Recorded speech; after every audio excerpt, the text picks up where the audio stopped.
The last time Dr. Teresa Sievers was seen alive in public, she was at Southwest Florida International Airport, returning to work from a family vacation, while her husband and 2 daughters stayed behind. But Sievers didn't show up at the medical office the next day.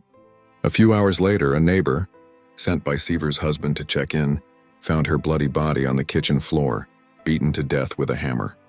She's bashed in the back of the head. A panicked Dr. Mark Patrice told a 911 operator in an audio tape. Initially, investigators were stumped.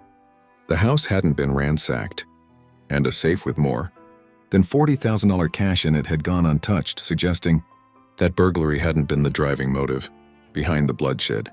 But Dr. Sievers' husband, Mark Sievers, was out of state with their daughters at the time of the murder, thereby also ruling out the possibility of the murder coming from inside the immediate family. There were also red herrings early on. Dr. Sievers had been a practitioner of holistic medicine, and online conspiracy theorists noted that 2 other Florida-based holistic doctors had also been murdered that month, leading to local media speculation about the possibility of a holistic medicine serial killer. Investigators dutifully followed that lead but quickly hit a dead end. 2 weeks into their investigation, detectives caught a break. A tipster in Missouri called investigators to report that Curtis Wainwright, a career criminal with a lengthy rap sheet, had confessed the crime to him or her. Investigators homed in on Wright, and soon thereafter expanded the investigation to a second suspect, Jimmy Ray Rogers, also a career criminal.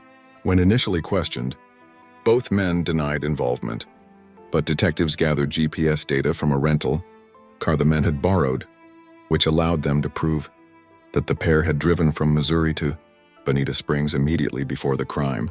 Their case was further strengthened by surveillance video taken at a Florida Walmart, which showed the men purchasing several suspicious items, including black towels, black shoes, and a lock-picking kit.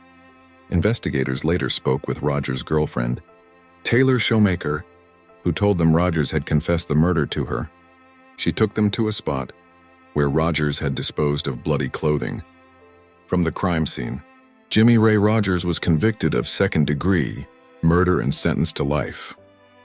Curtis Wainwright pleaded guilty to second-degree murder and got 25 years, a lesser sentence, because he was willing to rat out the mastermind behind the massacre. Detectives were not surprised when evidence began mounting against Mark Sievers. Sievers recruited the 2 men to kill his wife, motivated by marriage problems and a fear of losing custody of his 2 daughters.